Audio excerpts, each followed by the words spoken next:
Hello everyone, I hope you all are doing well. The next chapter is adaptations in plants. Plants are found in all parts of the earth. There are millions of varieties of plants growing in different types of climatic conditions. The specific geographical location within which a species of plant grows and flourishes in nature is called its habitat.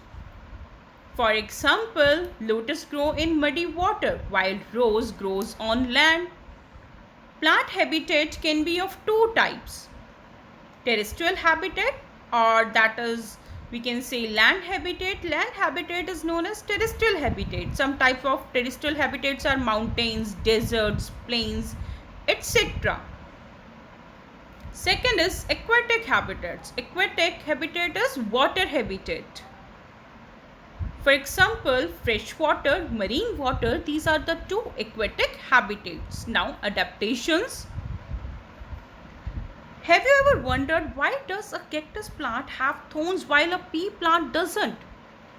The reason behind the difference in the features of these plants is that they both grow in different set of climatic conditions.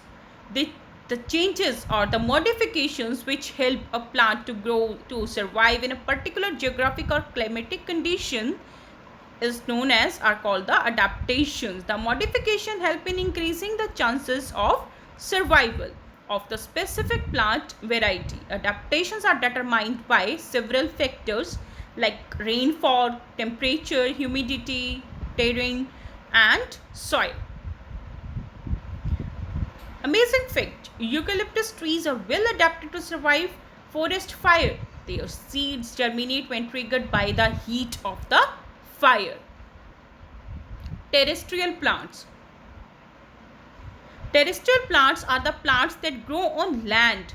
They can be found in plains, mountains, deserts, coastal areas, marshy areas, and swamps. Sunflower, rose, banyan, orchid, banana, these are the terrestrial plants. Terrestrial plants are further divided as shown. Now, plants that grow in plains. Plants are the lowlands with relatively level surface stretching over vast geographical area. The climate in the plains remains warm during the summers and cold during the winters. The trees have a number of branches which bear innumerable leaves. The leaves of the trees are white and they so that they can absorb the sunlight. In places which receive less rainfall, trees their leaves they shed once in a year to minimize the loss of water. These type of trees are known as deciduous trees. On the other hand, most of the trees on the earth are of deciduous trees. On the other hand, we have another type of the trees also which grows on the places on the earth that receive heavy rainfall. The trees in such regions they do not shed their leaves and remain green throughout the year. That's why we call them evergreen trees. For example, guava.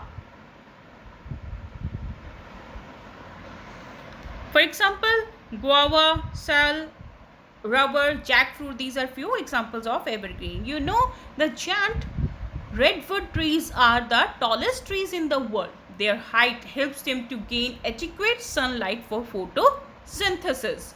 Plants they grow on hills and mountains. The land on hills and mountains is of different type. They are at higher elevation than the plains, and it is due to this reason that these places have low temperature accompanied by strong winds. The trees found on hills and mountains are canopy shaped. They are in cone shape so that the snow can easily slide off through branches. It will not get accumulate over there.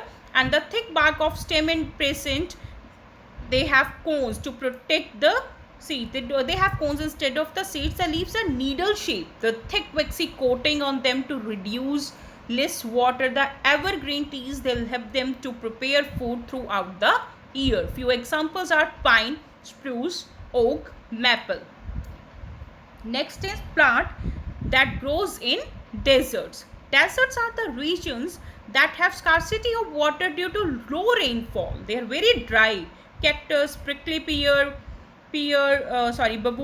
date. These are the main plants that grow in the deserts. They have developed modifications to withstand the extreme climatic conditions, hot weather, dry weather. These plants mostly grow around natural water sources or the places where underground water is present. The roots they spread over long distance to fetch the water which is required for the plant's growth. Second, these are special type of plants that store large volumes of water.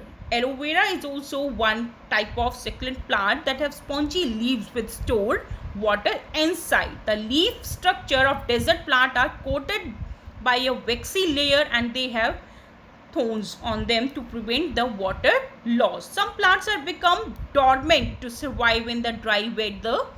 Cactus plants have highly reduced leaves present in the form of spines. This helps in decreasing their exposed surface area for evaporation. Their stem is green containing chlorophyll to carry out photosynthesis. Next is, do you know that some cactus plants bloom at night time because they are pollinated by nocturnal animals? Now, plants that grow in coastal areas. Coastal areas have abundance of saline water. The weather is cool and moist. Trees like coconut and palm grows over there.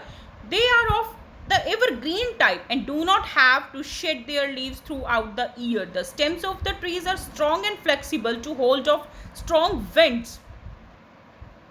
Now, plants that grow in marshes or swamps. Marshes and swamps are waterlogged lowlands. The soil is rich in nutrients but it has lack of air supply. The plants growing in marshes have resistant and sturdy stem to prevent rotting from excess of moisture. The roots known as the breathing roots or aerial roots, they grow above the soil to absorb the air from the atmosphere. The mangrove trees are the best adapted to survive in the marshes. Now, aquatic plants. Aquatic plants are the plants that grow in water. They may be found in fresh water or in marine water. Water chestnuts, lotus, water hyacinth, and water lily. These are some examples of the aquatic plants. There are many types of aquatic plants. Floating plants that grow on the surface of water, they are not rooted to the floor of the water body. Their roots keep hanging below the surface, absorb water and minerals from the surrounding. The leaves of floating plant are white and have special at cellular level to help them stay afloat in water. Their stems are also hollow to keep the plant lightweight, which help them in floating. Examples are duckweed, water hyacinth. Do you know water hyacinth is the fastest growing aquaweed and its growth suffocates all life forms that live in water. Submerged plants. Submerged plants that live underwater. Their roots are fixed to the soil bed and the leaves of these are flat, ribbon-like, very flexible. They have very flexible stems. This helps the plants to move along with the water current, along with the movement of water. The leaves, they do not have stomata. So the plants breathe through general body surface. Hydrilla, pondweed, tape grass. These are the few examples of the aquatic plants. Submerged plants. Now next one is fixed plant. Fixed plants, these are also known as immersed plants.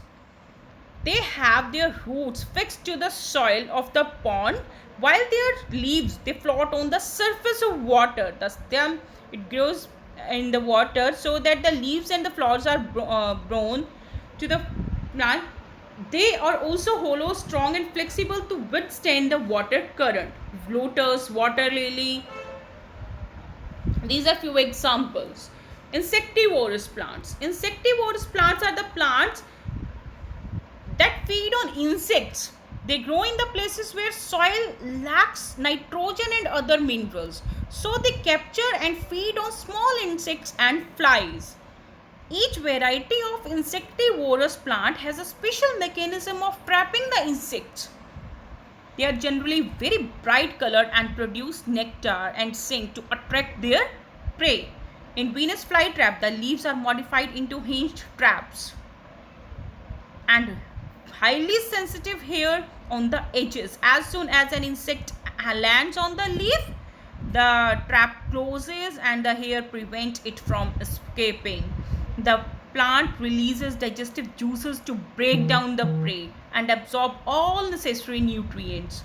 In the pitcher plant, the leaves are modified into deep vessel-like structure with a lid on the top. The insects are attracted by its bright color and the nectar it produces. The rim of the pitcher is sticky to capture the prey. At the base there are chemicals secreted to digest and release the nutrient from the body of the insect. Next is non-green plants.